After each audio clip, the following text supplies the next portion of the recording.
Welcome back to the 10X is Easier Than 2X YouTube series. I'm Dr. Benjamin Hardy. I'm an organizational psychologist and author of this book with Dan Sullivan. This is the third book in our series. And in this video, I'm going to share my screen and walk you through a model of transformational leadership. I was able to do my PhD on transformational leadership theory. And I'm also going to share with you a powerful framework, which we share in this book, which is Dan Sullivan's self-managing team model. So these are the three core pillars of a 10X psychology. And the third one is leadership. And leadership fundamentally comes down to trust and transformation. First, you got to trust yourself.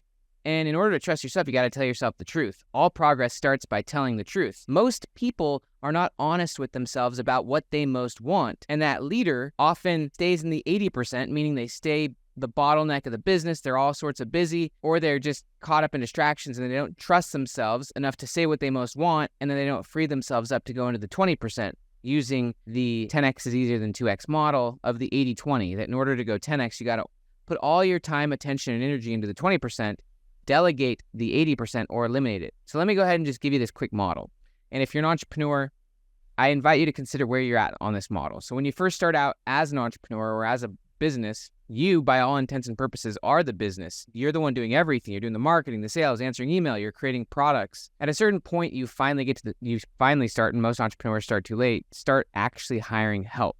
And I think one of the key things that we talk about in Who Not How, but also in chapter 6 of this book, I lay out a full Who Not How FAQ, frequently asked questions. One of the big delays of people is that they get a who too late because they don't think they can afford it, and they see a who as a cost. When I say a who, we all have that 80% of things that we want to release so that we don't have to deal with that decision fatigue, and also we don't want to weigh down our cognitive load. In other words, you want to let go of that 80% so that your attention, which is your number one bottleneck, can go deep into your 20%. Because if you're going deep in your 20%, then you're getting 10X better and your vision's getting 10X bigger. And that's where you're going to create lots of opportunity. But for most entrepreneurs, they hire the who too late. They've got bad energy about the who because they view it as a cost. They view the person who's working for them as a cost, not an investment in themselves. Whenever you get a who, meaning, first who would be like an assistant or someone to do your social media or someone to answer your emails, whatever it is. But like when you get them, that's an investment in them, sure, but that's an investment in you because now you've just freed your attention from all that complexity, those hundreds of tasks, that 80%, and now you can put your attention deeper into the 20% and go deep. One other super important thing here is just how important it is to hire an assistant. If you don't have an assistant, I challenge you to get one. A lot of people think that they need to wait until they have enough money to first hire that assistant. My point here is that you can't afford not to. You got to grab that assistant first because they're going to offload your 80% so that you can put your time and attention deep into the 20%.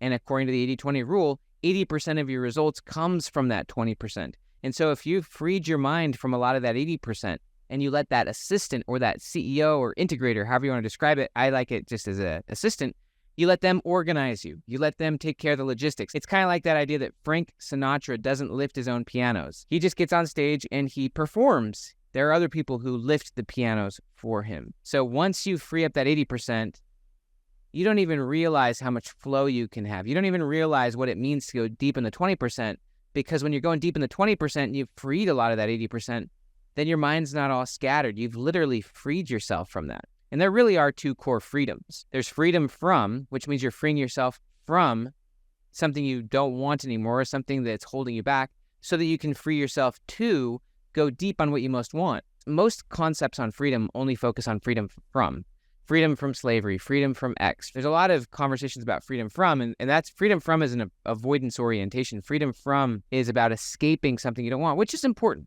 We all got to have freedom from, but the core point here is freedom to.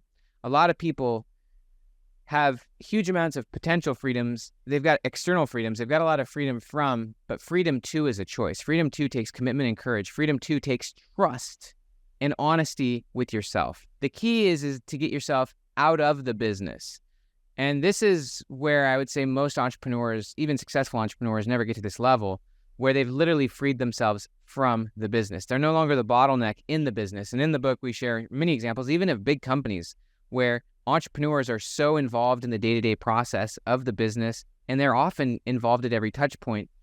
They stop their team from progressing. They stop their team from growing, evolving, and improving. But most importantly, they stop themselves from freeing themselves up and going deep in their 20%, transforming, evolving, innovating, collaborating. You got to get yourself out of the business. And what happens is that you're no longer in the business. You're no longer dealing with those things. That doesn't mean you're not a part of the business. You're still the leadership. You're still the strategy. You're still innovating.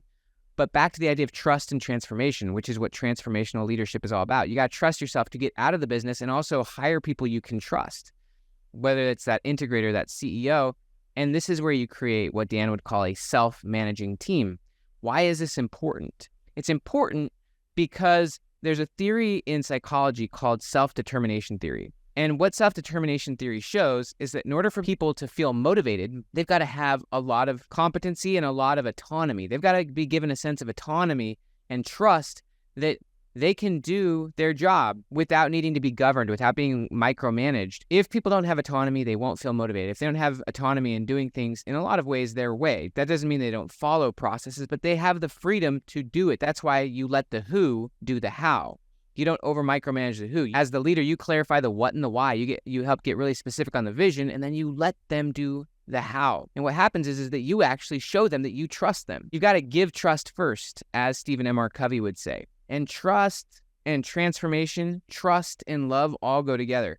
And so when you give trust and you give autonomy and you let them figure it out and you even let them go through their own struggles and challenges, eventually they come to trust themselves and they also come to trust you. And when they come to trust you, they'll get super committed. Like trust, and this was actually part of my dissertation, transformational leaders, they give trust, and by giving trust and autonomy, their followers start to trust them, and that trust is what ultimately leads to commitment. When you really trust someone, you'll commit. And when you commit, that means that you're going to build your identity. You're going to make it a part of your identity. And you want people to reach that place of emotional commitment because then they'll go above and beyond. And this is where they'll grow and stretch in ways they never could, never would, never even would try if you were still in the business, micromanaging the business. So you got to trust yourself. Get yourself out of there. That doesn't mean you don't collaborate, talk with the leaders, but you let someone else lead and you let that business be self-managing and you let those people transform. You let those people evolve. You let those people grow. You let those people trust, get committed, and evolve.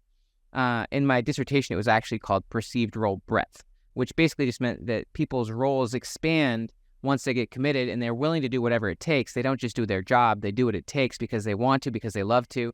And I can say, I've applied these principles at different levels, and I'll just say with my own assistant, I've watched this where Chelsea, gets even more committed to a certain project or outcome than I am. And I trust her to do it because I know that she's committed to it, and I know that it's just as important to her as it is to me, if not even more. And so she's going to stretch herself, expand herself, and find the way. When the why is strong enough, you'll find the how. That's pathways thinking in psychology. And hope theory is built around the idea of first you have a committed goal, then through that goal you believe you've got agency and choice, and you then find the way. When the why is strong enough, you will find the way. They call that pathways thinking. You won't see your team grow and transform at this level if you're always in the business, acting as the bottleneck, involved at every touch point, not trusting people, not trusting yourself, and thus you're in the 80%, and you're not going deep in your 20%, therefore you're not innovating and you're not going 10x, and your team's not going 10x. So if you free yourself up, you transform yourself 10x, you go deep in your 20%, you're evolving, growing, innovating, and you're giving increasing trust to your team, and you're collaborating with your team, they're going to grow with you. So that is a powerful model of building a self-managing team. We talk about it in 10x is easier than 2x. I strongly suggest you grab this book, buy it, read it. This book will change your vision, your strategy, and your leadership. It'll also change your identity and where your focus, your attention, so that you're going deeper and deeper into the 20%, where you can actually create exponential results. Hope you enjoyed this. Have an amazing day, and I'll see you in the next episode.